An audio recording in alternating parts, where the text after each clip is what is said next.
Think about something important that you've been putting off. That project, that difficult conversation, that change you know you need to make. Do you feel that sensation in your stomach? That slight discomfort? It's not by chance.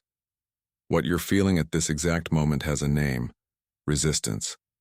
Inside you, yes, you who are watching me now, there is a force constantly working to prevent your growth.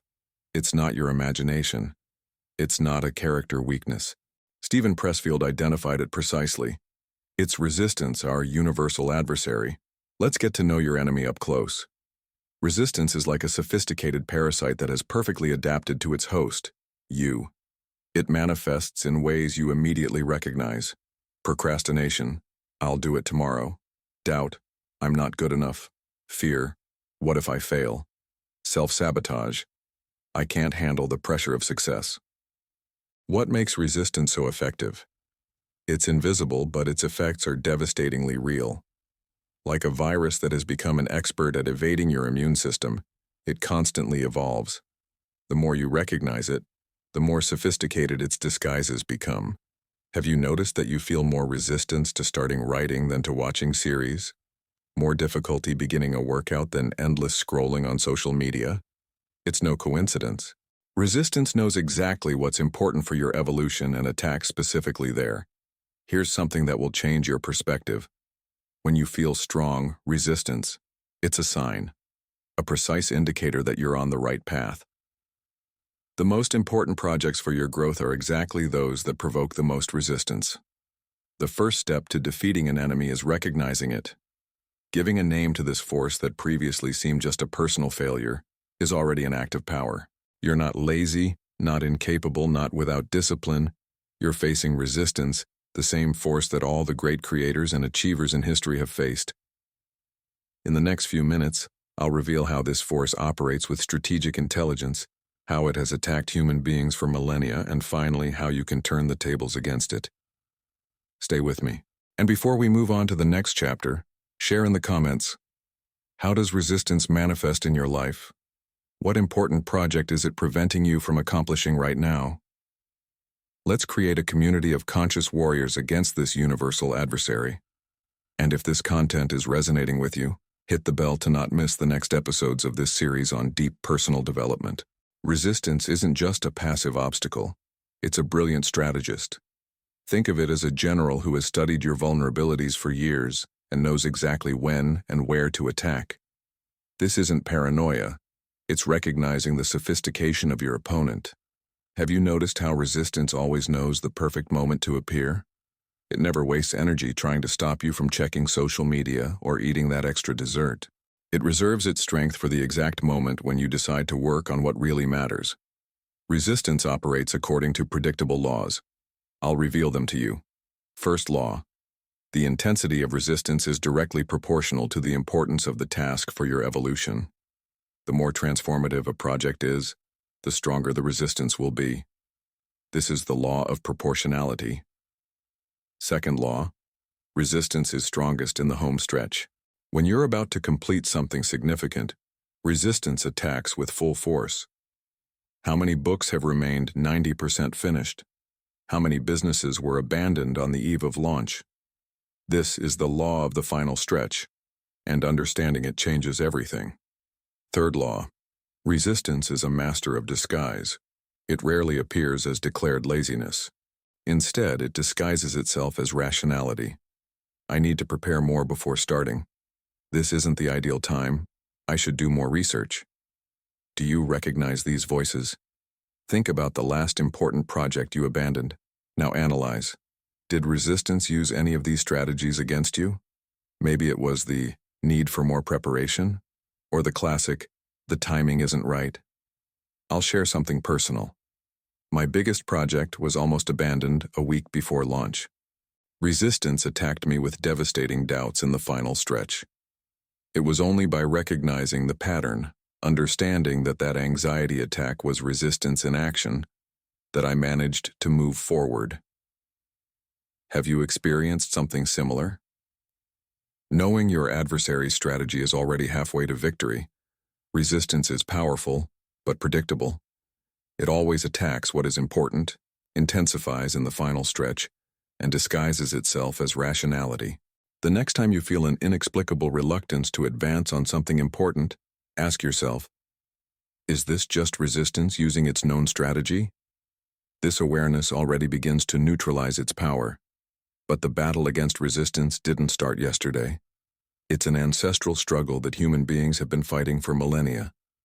In the next chapter, I'll show how the great traditions and myths of humanity are, in fact, maps to win this same battle that you face today. If this video is helping you understand your own patterns of resistance, leave your like so more people can discover this content. And how about telling me which of the 3 laws of resistance you most identified in your life? The law of proportionality, the law of the final stretch, or the law of disguise? Your experience can illuminate the path of others who are watching. The battle you're fighting isn't new. It's not a result of the digital age, social media, or modern capitalism. It's a struggle as old as human consciousness itself. Look carefully at humanity's great myths and spiritual traditions. In the Bhagavad Gita, we find Arjuna paralyzed on the battlefield, unable to act even knowing what needs to be done. Isn't this the essence of resistance? In the Odyssey, Odysseus faces the sirens whose song would divert him from his path. Aren't they the perfect personification of distraction, one of resistance's favorite weapons? Spiritual traditions have given different names to what we call resistance. In Buddhism, Mara is the force that tried to prevent Buddha from achieving enlightenment, the same adversary that tries to prevent your evolution. Medieval Christian monks spoke of acedia, a state of spiritual apathy that prevented inner growth. Isn't this exactly what we feel when resistance paralyzes us? The ancient Greeks spoke of the daemon, a force that could both elevate and destroy depending on how we relate to it. Joseph Campbell's hero's journey, found in myths from all cultures, is essentially a map to overcome resistance. The call, the initial refusal, resistance, crossing the threshold, the trials, the transformation. What does this mean for you? That your personal struggles with procrastination, doubt, and fear are not trivial. They are contemporary manifestations of an archetypal battle for the elevation of human consciousness. When you struggle to start that project, to make that necessary change, or to face that fear, you are participating in the same struggle that mythical heroes fought. This is not an exaggeration. The scale may be different, but the essence is identical. And more importantly, if human beings have been winning this battle for millennia, in all cultures and circumstances, you can win it too. The great traditions not only identified resistance, they developed technologies to transcend it. Buddhist meditation, Stoic practice, shamanic rituals, monastic disciplines, all are methods refined over centuries to do the same thing: overcome resistance and elevate consciousness. You are not alone in this battle, nor are you helpless. Humanity has been accumulating wisdom about how to defeat this adversary for millennia. In the next chapter, I'll translate this ancestral wisdom into practical strategies that you can apply today. This is probably one of the most important videos I've ever made for the channel. If you know someone who is fighting against resistance, perhaps without knowing that's what they're facing, share this video with that person. You might be offering exactly the perspective they need right now. And if you're not subscribed to the channel yet, this is the perfect moment to become part of this community of people committed to authentic growth. I'm creating a complete series on how to win the internal battles that prevent our evolution. The time has come to equip you for battle, not with abstract theories, but with practical tools tested through the centuries. These aren't quick tips or productivity hacks. They are deep technologies to transform your relationship with resistance. Remember, you cannot eliminate resistance. It's part of the human condition.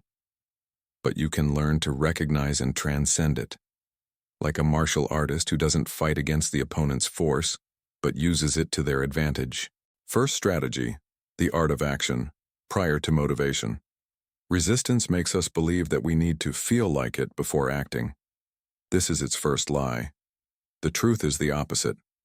Action precedes motivation. Establish the ritual of beginning before feeling ready. Great creators don't wait for inspiration. They begin, and inspiration finds them already in motion. Second strategy, The technique of the irreducible minimum.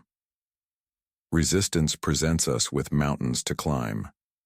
Reduce your task to something so small that it would be ridiculous not to do it. Not write a book, but write a paragraph. Not transform your body, but do one push-up. Inertia is overcome by movement, however small it may be. Third strategy, the power of rituals. Resistance thrives when each action requires a new decision. Eliminate the decision through consistent rituals. The novelist who writes from 5 to 7 every morning, the athlete who trains regardless of the weather, they have removed the decision point where resistance attacks. Fourth strategy, the inverted compass. Use resistance itself as a guide. When you feel strong resistance, don't retreat. It's a precise sign that you're on the right path. Deliberately follow the direction that provokes the most resistance. I want you to apply this right now. Think about the important project I mentioned at the beginning. Identify the smallest possible action you could take today, so small that it would be absurd not to do it. Commit to executing it immediately after this video. I share this not as theory, but as lived practice. Every page I've written, every lecture I've given, every transformation I've achieved began like this, with a small action that countered resistance. I didn't wait to feel confident or inspired. I acted, and those states came afterward. These strategies aren't superficial self-help techniques. They are deep practices based on understanding both human psychology and ancestral wisdom. They work not because they're new, but because they're true. The battle against resistance isn't won once and for all, but day by day, moment by moment. With these tools, you won't just face resistance, you'll begin to transcend it, discovering what exists beyond it. Which of these 4 strategies will you implement first? Tell me in the comments and describe the smallest possible action you'll take today to advance your important project. Let's create an army of people committed to concrete action. What exists on the other side of resistance? Why does this force so fiercely protect the passage? What happens when we consistently advance despite it? Let's now explore the territory that resistance tries to prevent you from reaching. This is the final turn in understanding this adversary, realizing that the battle itself is part of a greater journey of expanding consciousness. The first state beyond resistance is flow, that state of total immersion described by Mihaly Csikszentmihalyi, where time alters, self-consciousness diminishes, and performance reaches extraordinary levels. It's the neurological opposite of resistance, and only becomes accessible when we go through it. The second is the discovery of authenticity. As Pressfield observed, our authentic life is on the other side of resistance. The most genuine aspects of who you are, your true creative voice, your unique gifts, your purpose, only fully reveal themselves when you advance despite fear and doubt. The third is existential confidence, not based on external successes, but on the repeated experience of facing resistance and overcoming it. This confidence transcends specific areas and becomes a fundamental orientation for life. Finally, there is the ability to serve something greater. When we consistently win our inner battle, we develop the ability to contribute in a meaningful way. As in the great myths, the hero returns from the journey not only transformed, but bringing something of value to their community. Here's the twist that changes everything. Resistance, which seemed like your mortal enemy, is actually a necessary portal. Without its opposition, we wouldn't develop the strength, resilience, and wisdom needed for higher levels of consciousness. Like the wind that forces the tree to develop deeper roots, resistance challenges us to grow in ways that would be impossible without it. It's not just an obstacle to be overcome, but an essential teacher in the human journey. Think about the moments when you overcame strong resistance. They weren't just external achievements, they were deep internal transformations. You became different by crossing through the portal of resistance. We began by identifying resistance as an invisible enemy. We explored its strategy, its universal presence through time, and practical tools to face it. Now, we complete the circle by recognizing it as a necessary part of our evolution. Your greatest fear is not failure, but growing and becoming who you really are. Resistance knows this. That's why it fights so fiercely to keep you where you are. Like the navigator facing the unknown, you must advance despite fear. The next time you feel resistance arising, that hesitation, that procrastination, that doubt, recognize it for what it really is. Not just an obstacle, but a precise indicator of the path to follow. And then, take a small step forward. The inner battle never completely ends.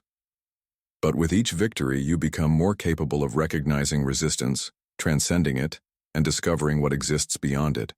Your full capacity, your authentic voice, your greatest contribution.